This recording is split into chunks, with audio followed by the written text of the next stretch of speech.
혹시 주식시장에서는 레버리지를 좀 어떻게 사용할 수가 있을까요? 사용하면 좋은가요? 아니면 좀 좋지 않은가요?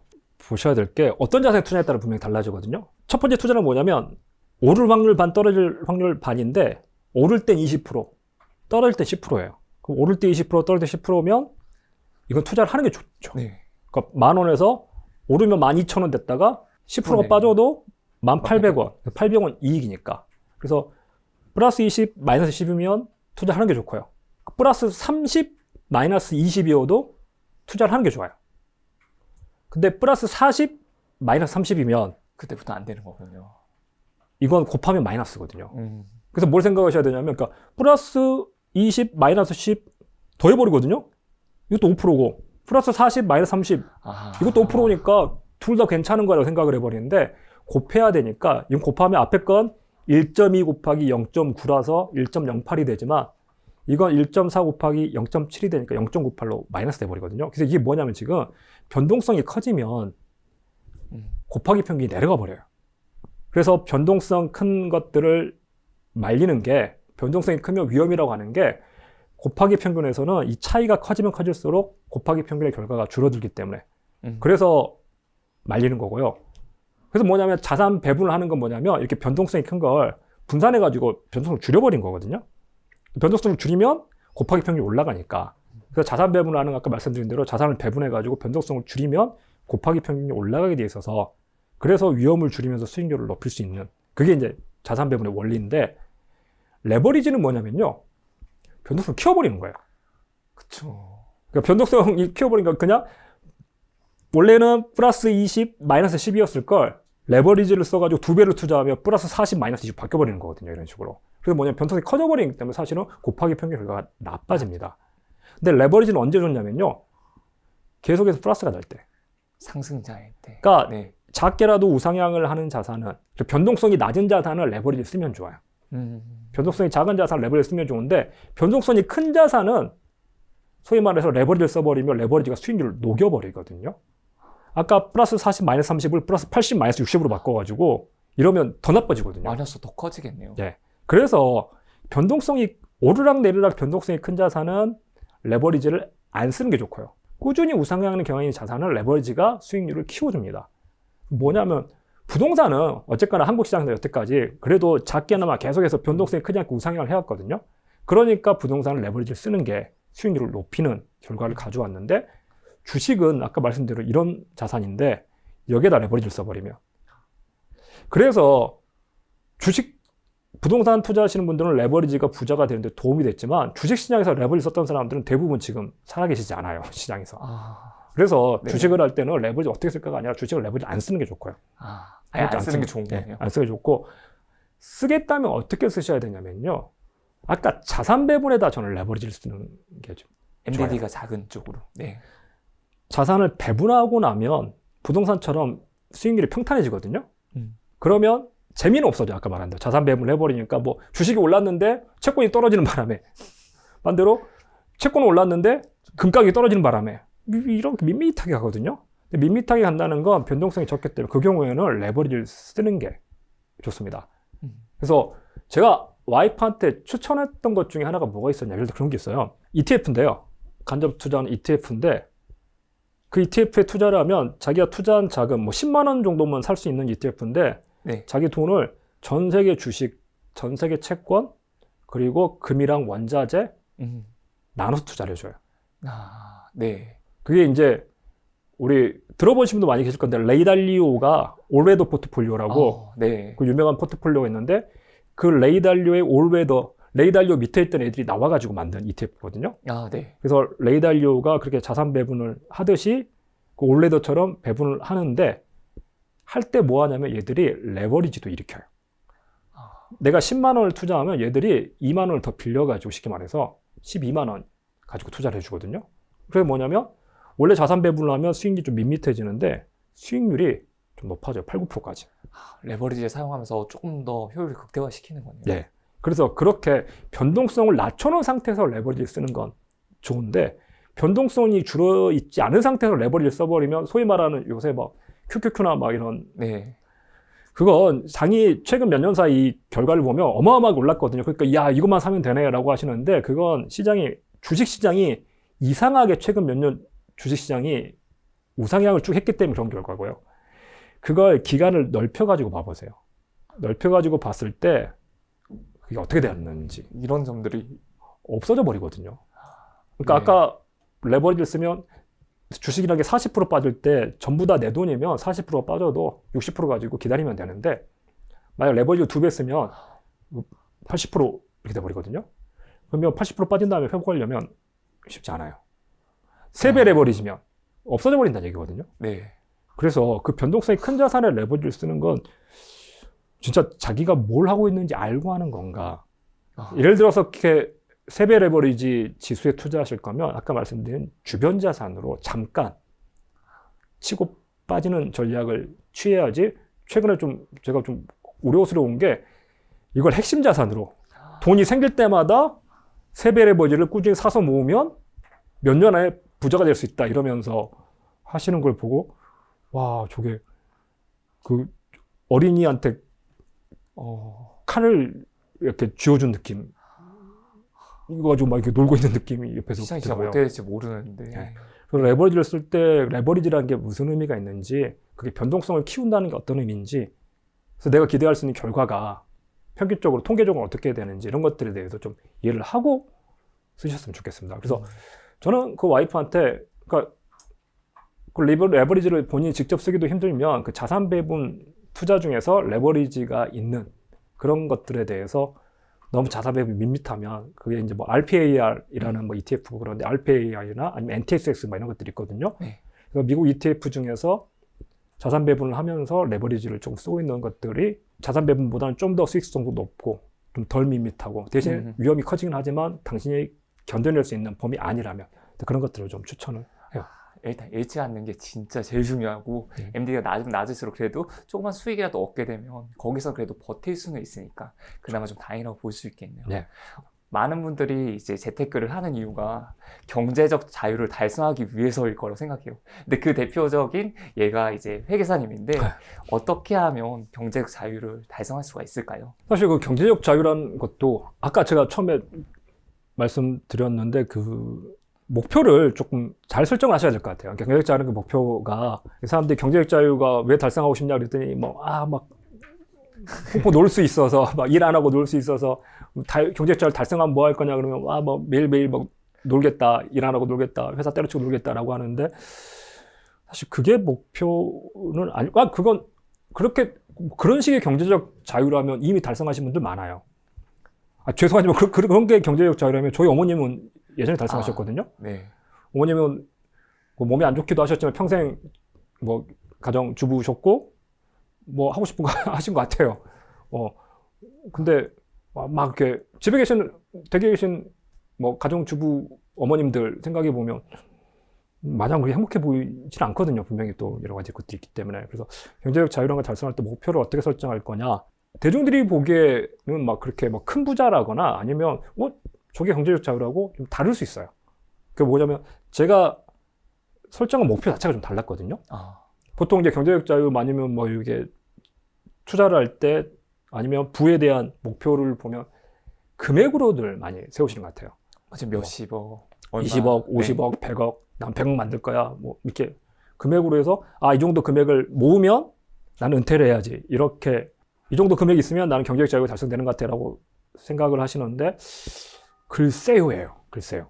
그러니까 왜 그러냐면 제가 주변 사람들 봤는데 처음에는 뭐 20억만 어렸을 때는 보면 20억만 있어도 큰 돈이고 20억이면 직장 안 다니면 될 것 같은데 이렇게 생각을 하시거든요. 근데 막상 20억을 모으면 그때쯤 주변에 있는 사람들은 다 50억씩 가지고 있는 사람들일 경우가 많아요. 그러니까 20억쯤 모으면 뭐 하냐면 뭐 그거 돈으로 살 수 있는 뭐 좋은 비싼 지역으로 이사를 가거든요. 네. 그래서 그 집 가서 보면 자기가 제일 가난한 거예요 또. 그거밖에 없으니까. 옛날에 농담으로 아들이 아빠 왜 우리 집은 항상 우리 동네에서 우리 학교에서 내가 맨날 제일 가난해? 전학을 갈 때마다 자기가 제일 가난하다고. 그러니까 여기서 10억일 때 살던 아파트에서 20억이 된 돈으로 왔더니 자기 집이 제일 가난하고 그러니까 더 모아야겠다. 50억 모으니까 그럼 50억 가지고 살 수 있는 아파트 갔는데 그 동네는 또 딱 100억 가지고 있어서 자기가 제일 가난하고 또 100억 모았더니 또 200억, 500억 계속해서 쳇바퀴 돌아가는 경우들 좀 많이 봤거든요. 그래서 저희 선배들 중에도 이제 회계사 선배들을 보면 회계사분들이 아무래도 고소득자다 보니까 어느 정도 이제 이렇게 돈을 모으신 분들이 많이 있는데 돈을 모으고도 여전히 사는 게 그렇게 좀 자유롭지 않아 보여요. 큰 돈 있음에도 자유롭지 않아 보이고 뭐 하나 봤더니 막 뭐 가지고 있는 돈은 전부 뭐 집 한 채 뭐 그 집이 비싼 집이긴 합니다. 몇십억짜리 집이긴 하지만 네. 그 집 한 채 다 들어가 있고 그 들어오는 돈은 전부 자식들 학비로 다 보내고 있고 그 뭐냐면 내가 만약에 다음 달에 회사를 그만두게 되면 현금을 끊기는 거예요. 뭐 집은 있지만 그걸 당장에 팔 건 아니고 가지고 있는 집 내가 깔고 있는 집에 돈이 나오는 것도 아니고 근데 다음 달에 애들 학비는 계속 보내줘야 되는데 근데 내가 일을 안 하면 계속해서 다니기 싫은 직장을 계속 다니고 있더라고요. 그래서 그 자산 규모랑 상관없이 저게 내 목표? 그분이 50억 가지고 있어도 부자 같지 않아 보이고 자유롭지 않아 보이는데 그래서 차이가 뭐냐라고 고민을 하다가 제가 봤던 차이는 그런 것 같아요. 그래서 저는 기준을 뭘로 잡았냐면 내가 일을 하지 않아도 들어오는 소득. 뭐 시스템 소득. 그렇죠. 저는 이제 시스템 소득이라고 하고 아니면 일반 많이 알고 있는 패시브 인컴이라고도 하는데 뭐 어떤 말로 불러도 상관없지만 자본주의라는 건 그걸 허용하는 거거든요. 일을 하지 않고 자본에 대해서도 배분을 해주겠다라는 건데 그래서 내가 일을 하지 않아도 되는 소득 그게 얼마냐. 그리고 그 소득이 내 생계에 필요한 내 생활비를 넘어설 수 있다면 그러면 나는 그게 부자인 것 같다. 그래서 저는 이제 제 손익 계산서 회계사다 보니까 제 재무제표를 계속 만들어 갔는데 옛날에는 그냥 내 주된 소득, 그다음에 부수입, 주수입, 부수입 정도 나왔어요. 그래서 내가 회사에서 일해서 받는 월급은 주수입이고 그다음에 뭐 투자해서 나오는 것들 뭐 부수입 이렇게 표시를 했는데 주수입, 부수입이 아니라 뭘로 바꿨냐? 그 분류로 바꿨거든요. 그게 되게 큰 계기였는데 일을 안 해도 들어오는 소득이 더 중요한 것 같다, 나는. 부자가 되려면. 그러니까 일을 해서 벌어들이는 소득은 그러면 제가 왜 그걸 생각했냐면 제가 일해서 버는 소득을 막 늘렸거든요. 몸값을 높이고 예전에 강의를 할 때 정말 많이 하셨다고 들었어요, 강의를 뭐 되게 몸값을 올려가지고 많이 받았어요. 그래서 뭐 그 당시에 뭐 일주일에 뭐 하루 정도만 강의해도 먹고 사는 시장이 막 없게끔 막 이렇게 했었거든요. 네. 근데 문제는 뭐냐면 그래서 강의로 해서 큰 돈을 벌고 있는데 제가 그때 되게 강의 요청도 많고 많이 하다 보니까 목에 성대결절이 와가지고 말을 못하게 됐거든요. 그 말을 못하게 되는 순간 그 다음 달 소득이 빵이 된 거였다. 그러니까 그 전까지는 돈 걱정 안 하고 뭐 강의해가지고 많은 돈을 벌고 있으니까 뭐 이렇게 뭐 쓰고 막 이렇게 실제로 그때는 보면 막 돈을 쓰는 걸로 스트레스를 풀기도 하거든요. 계속 그 돈이 들어올 거라고 예상하고 있으니까. 그게 들어오니까 그 돈 가지고 야 하루 종일 8시간씩 강의했는데 뭐 나를 위해서 이 정도도 못 써 와서 막 뭐 비싼 거 먹고 막 이렇게 막 했었는데 목에 성대결절이 와가지고 한 달 말을 못하게 되니까 소득이 제로가 되니까 처음에는 그래 한 달 쉬자 했는데 잠깐만 불안해지는 거예요. 이게 이번에 성대결절이었지만 뭐 다른 계기로 내가 강의를 못할 수 있는 상황이 온다면 예를 들어서 그 당시에도 옛날에도 막 되게 스타 강사였는데 어떤 뭐 구설에 휘말리거나 아니면 좀 안 좋은 일이 좀 있어가지고 갑자기 강단에서 설 수 없게 되고 뭐 이런 분들 계셨거든요. 무슨 사건 사고 때문에. 그런 것들을 보면서 나도 만약 저런 일이 터진다면 나도 언제까지 강의를 한다는 보장이 없는데 그래서 뭐냐면 성대결절이 걸리고 나서 그 다음 달에 복귀를 한 다음에 강의를 줄이는 게 아니라 더 했어요. 더 했어요. 언제 그만둘지 모르니까 물 들어올 때 넣어줬자 그래가지고 막 한 달에 100시간 넘게 막 계속 낳자마자 바로 하신 거예요? 그랬더니 다시 재발하고 다시 악순환이 막 계속 되더라고요. 그래서 그때 느꼈던 게 이게 일을 해서 버는 소득이 아무리 많더라도 거기에만 의존해가지고는 안 되는구나. 오히려 일을 안 해도 들어온 소득이 있어야 내가 오히려 안심할 수 있겠다 해가지고 주수입, 부수입에서 부수입에 들어있던 그 뭐 배당 수익 막 이런 것들을 이걸 시스템 수익이구나. 이건 내가 추가적으로 시간을 들이지 않아도 되는 내가 다음 달에 일을 안 해도 성대결절 걸려가지고 일을 안 해도 들어올 수 있는 소득이 얼마냐. 처음에 봤을 때 빵이었거든요, 거의. 이걸 늘려놔야지. 그럼 만약 이 시스템 소득이 내 생활비를 넘어선다는 얘기는 뭐냐면 나는 일을 안 해도 먹고 사는데 지장은 없다. 이 상황이 되니까 저는 그게 내가 원하는 부자인 것 같다. 내가 원하는 그 부자의 모습은 부자가 가지고 있는 재산이 부러운 게 아니더라고요.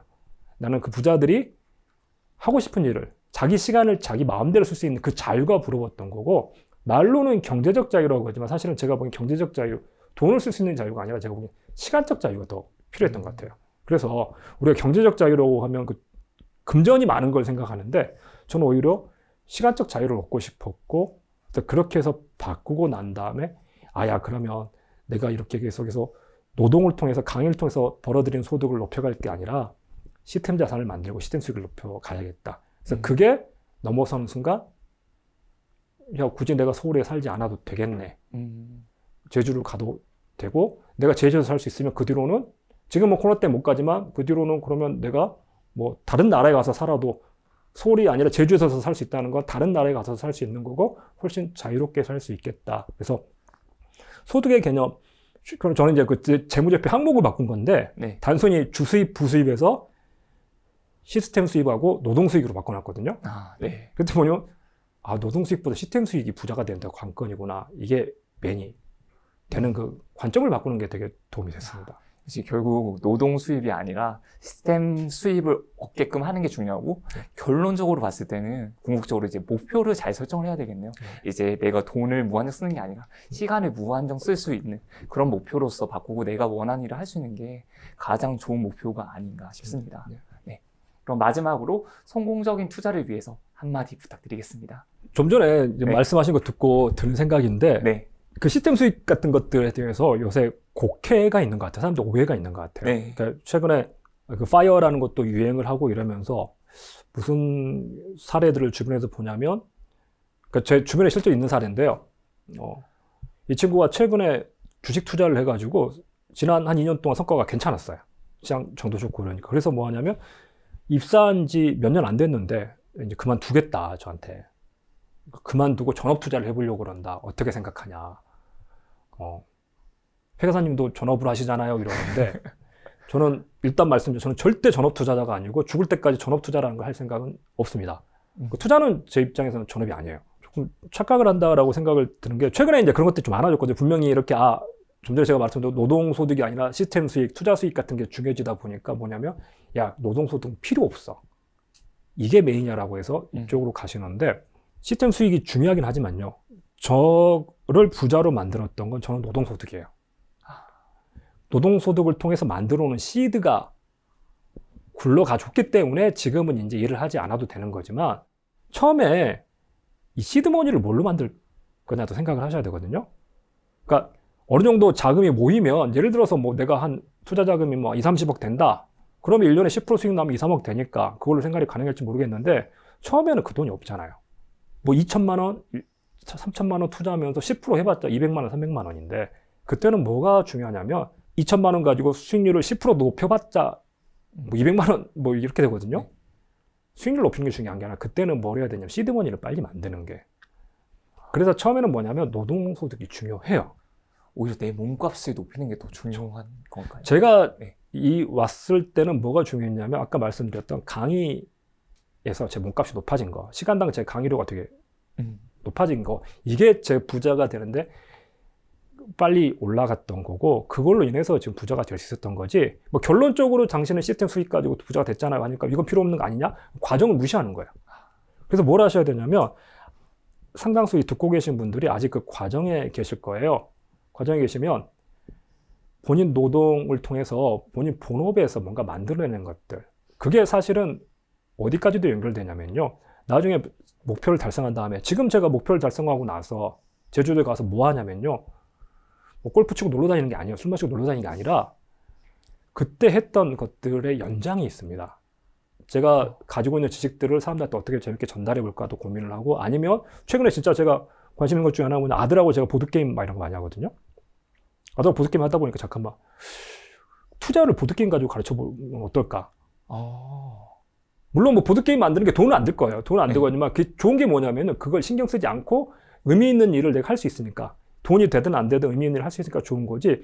그거 어디서 나왔냐면 예전에 제가 그러니까 사람들한테 강의를 하고 투자해서 고민했던 거 연장선에서 의미 있는 일들이 찾아지고 저한테 재미있는 일이 만들어지는 거지.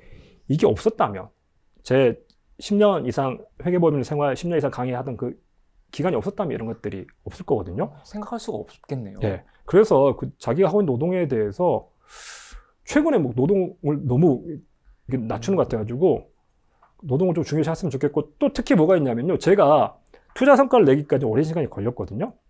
근데 버틸려면 뭐가 필요하냐면요. 노동소득이 필요해요. 그러니까 저도 분명히 투자를 해가지고 뭐 우상향만 계속 해온 건 아니거든요. 중간중간 장이 안 좋을 때는 어쩔 수 없이 손해가 나기도 하고 그랬는데, 만약 그때 제가 자산을 팔았어야 됐다. 장이 안 좋은데 그걸 헐값에 팔았어야 됐다. 그러면 지금 결과를 얻지 못했죠.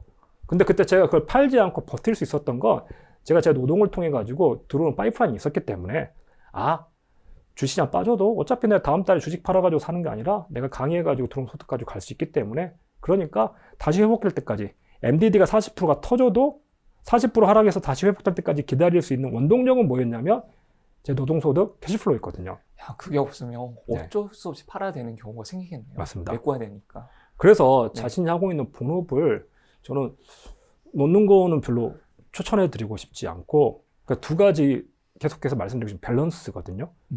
아까 자산 배분에서도 밸런스가 중요하고, 주변 자산과 핵심 자산의 밸런스가 중요하고, 소득에 있어서도 투자 쪽과 자신이 하고 있는 본업, 이 사이에 좀 밸런스를 잘 맞춰 가셨으면 좋겠어요.